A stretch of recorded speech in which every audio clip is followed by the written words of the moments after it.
everybody, welcome back to the Claremont Classic Garage. We're in the basement today. Another go at the old water softener. So here's what we're up against.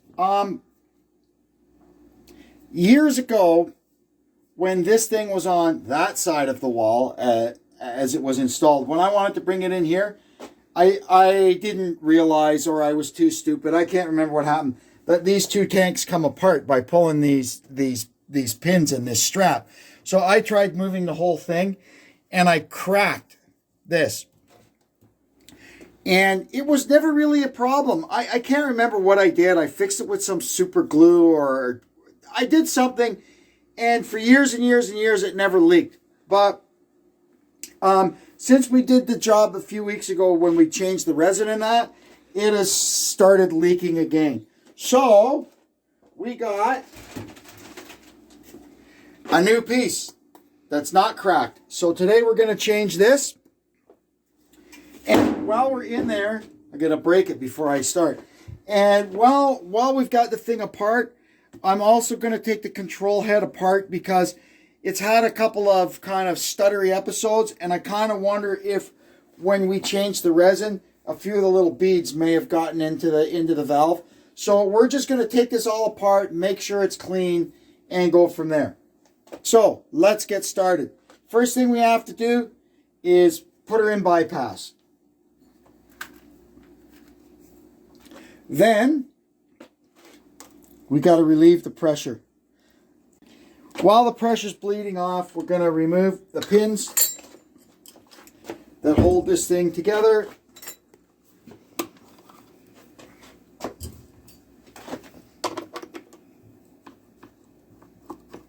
Yeah, man. They're in there pretty good.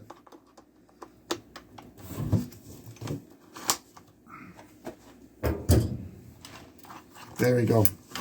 You don't want to pull these pins while this thing is pressurized because it might blow it apart.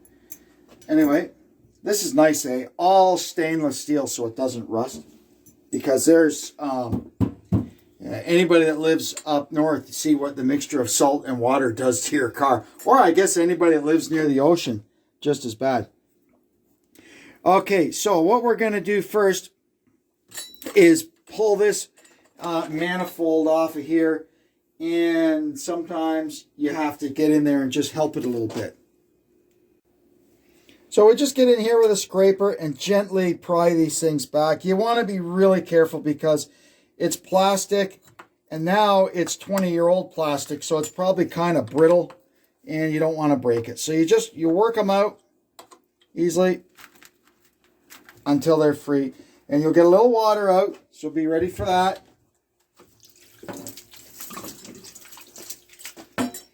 There we go. And I'll find something to string that back there out of the way. Now I'll get these two little hoses off. This is the exhaust when it's doing its regen. This is where the filthy water. This is where the used water, whatever it is, goes to get dumped. And this is the one that goes to the brine well.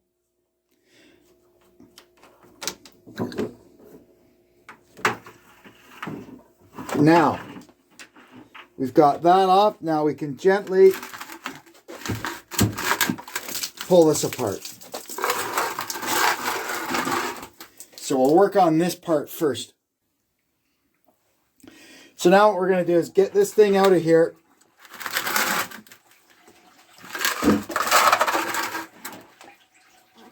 And you can put it in there and dump the water out of it.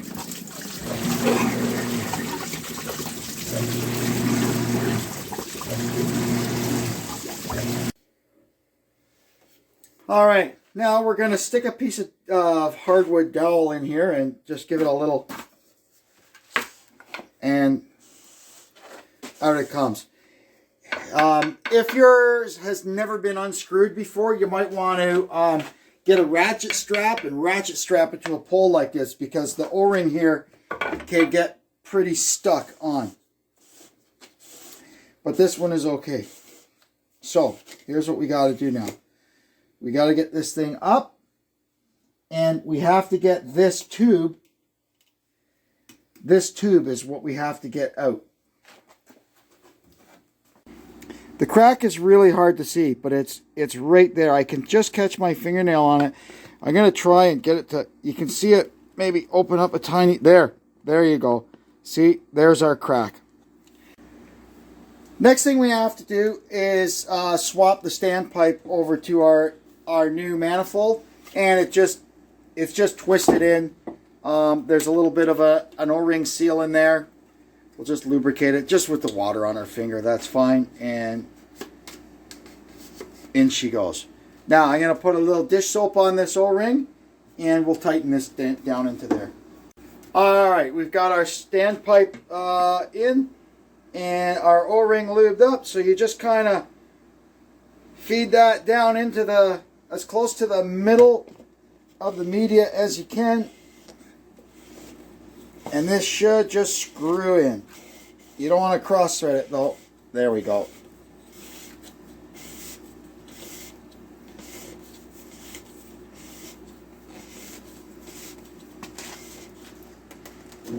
I tell you, I know more about Kinetico water softeners now than I ever thought I would.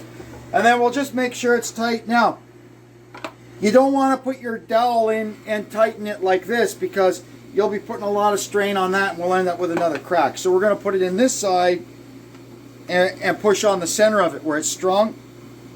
There. You don't have to kill it. Just make sure that O-ring is clamped down.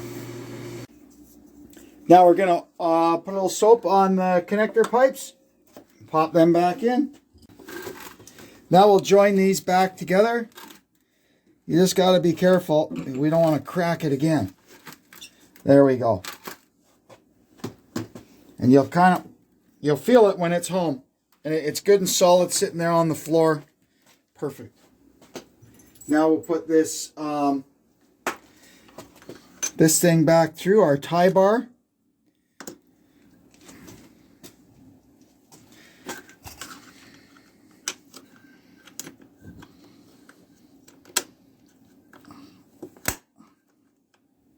There we go.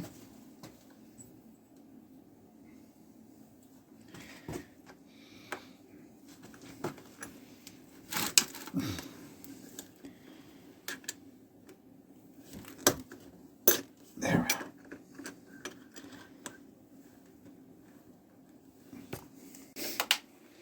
So now we're going to go ahead and disassemble the valve mechanism. Always start at the back, because if there's any water pressure built up behind here, it'll squirt that way and not squirt you. There's a little spring under there, so when you get the last couple of screws out, it'll pop up. Then we'll take this off.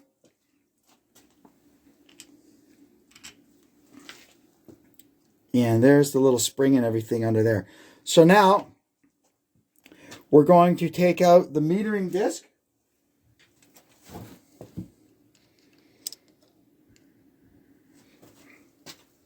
And I just put all these parts, I kind of lay them back in the direction they were pointing, because I've had my issues with these before, let me tell you.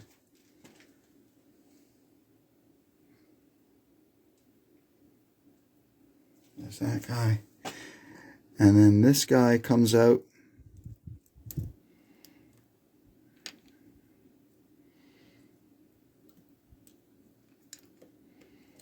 There we go. This is tricky. I still got soap on my fingers. On that side. And this guy goes on this side. Then this is the control disc. This is the one that actually directs. I'll show you. Slippery, slippery. You can see here all these little holes. That's a ceramic disc. And this thing turns around, and as it turns, it directs the fluid through the various orifices to make this thing do what it has to do. Almost works kind of like the valve body in an automatic transmission.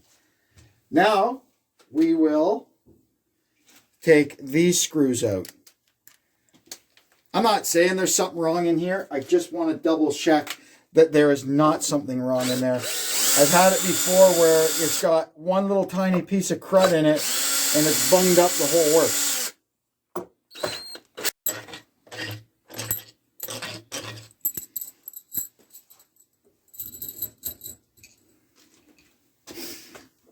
And then this thing comes apart like this.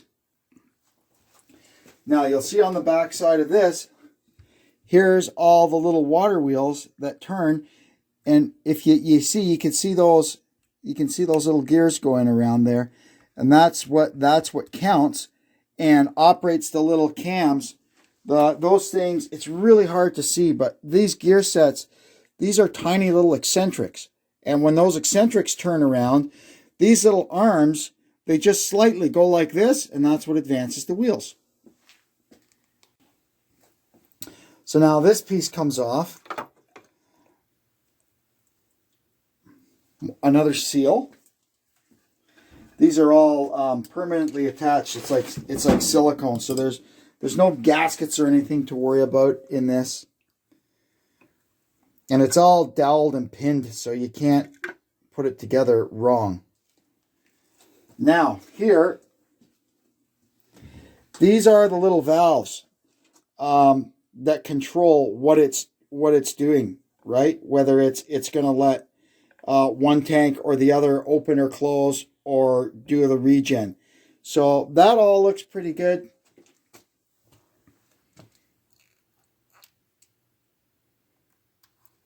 Not sure what those are, a couple of little check valves or something. I'm certainly not a complete expert on these things, but I just want to make sure that there's no junk in there. There does not seem to be. So we're going to have a really close look at this.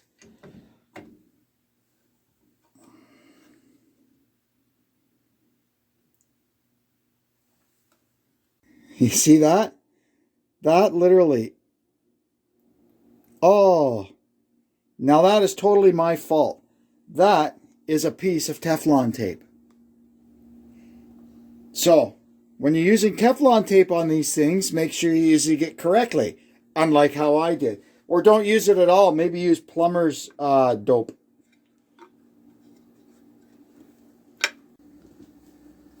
All right, now we can put her back together.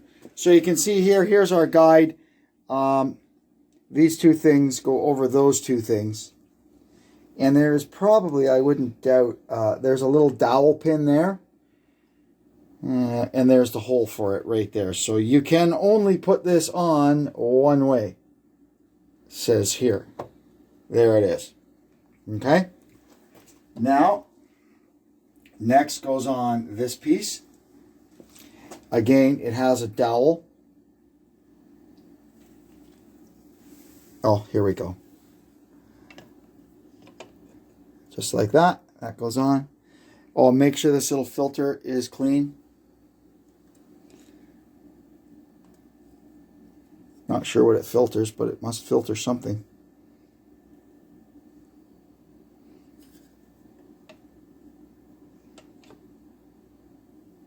There we go. And then our top lid goes on. I rinsed all these parts out in the sink, but we left the plug in just in case any little parts came out.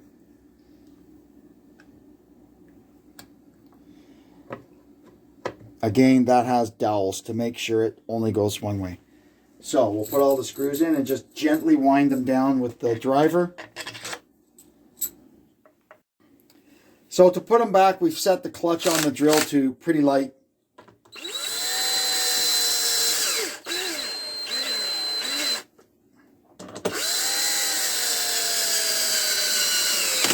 There we go. Now I'm going to put the two lines back on. Now we're going to put the control mechanism back together. First thing to go in is the control disc. Make sure it's clean. Just drops down over that shaft. And we're going to align the dot with this screw hole here. That will ensure when we power it back up, it's in between regens. Next thing that goes in is this little guy. This is the operating lever that actually advances it goes over this eccentric here, and this is what will advance the control disc once it enters regen.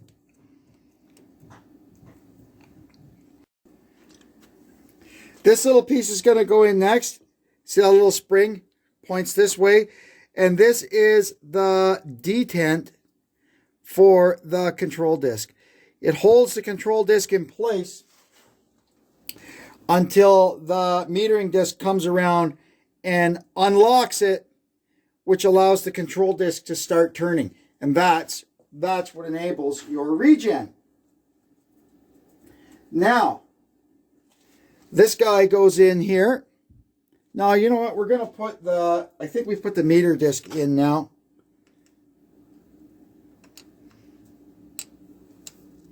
There we go. So there, when it's like that, when it, you see there, it latches.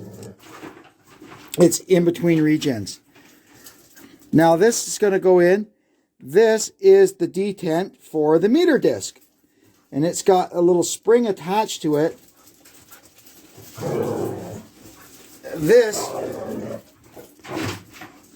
They're on fire today, aren't they? This is the pawl that advances the meter disc. And it's really hard to see, but that little groove there has to catch the little tang on that spring. Brotherly love. And then you're going to make sure that it actually works. See how the spring keeps the pawl in contact with the wheel. So now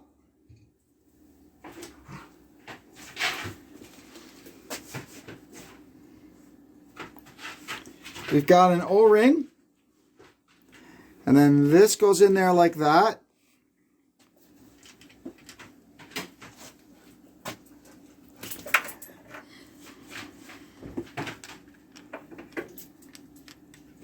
Where's this thing has got a little nurble on it. There we go. And then this thing goes on like this. See this little nurble on it there goes down in that hole. So this only goes on one way. There we are. And we can run the screws down. All right, we've got our cap all back on and screwed down. Now,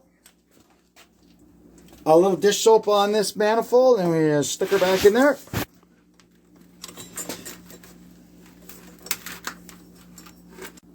And then drop our little pin through, and that's all back together.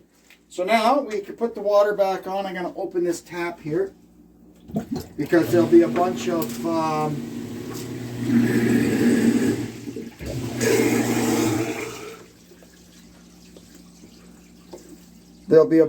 air coming through the line.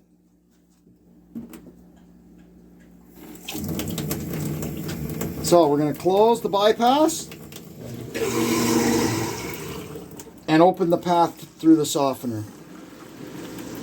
You can see the water come up into there,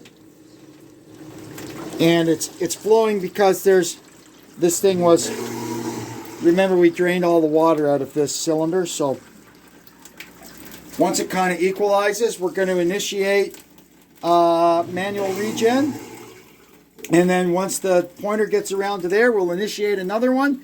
And this thing will be all back good to go. So to manually regen the thing, this thing here, it's a little, you can see a little lever on it there. And remember the spring that was under there? That pushes that up, see? So we bring this thing around, and then you push it down to make sure you catch that little, where the dot is, there's a little ridge that sticks up. A step, pardon me. And then we just advance it. You can hear we're click, click, click on the detents. And when we get to here, there we go. So there's our first manual regen. Once it goes through, the little dot will be over there. And we'll force another manual regen. And then the thing will be back in business. The first regen is going well. The cams are turning, the wheels are advancing, I'll see you when it's done. And no more leak around that tank head. That's great. Well, the first manual regen has been completed, so now we're going to bring this thing around. Now you can see there, it's hard because that light is shining. There you can see there it catches the step behind the black dot, and we'll advance it.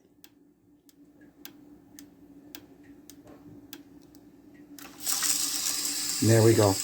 There's our second one started.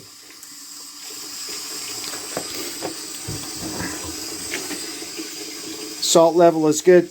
I have been keeping the salt level purposely low for the last little bit, just until I know I've got this thing sorted out, then we'll fill it up.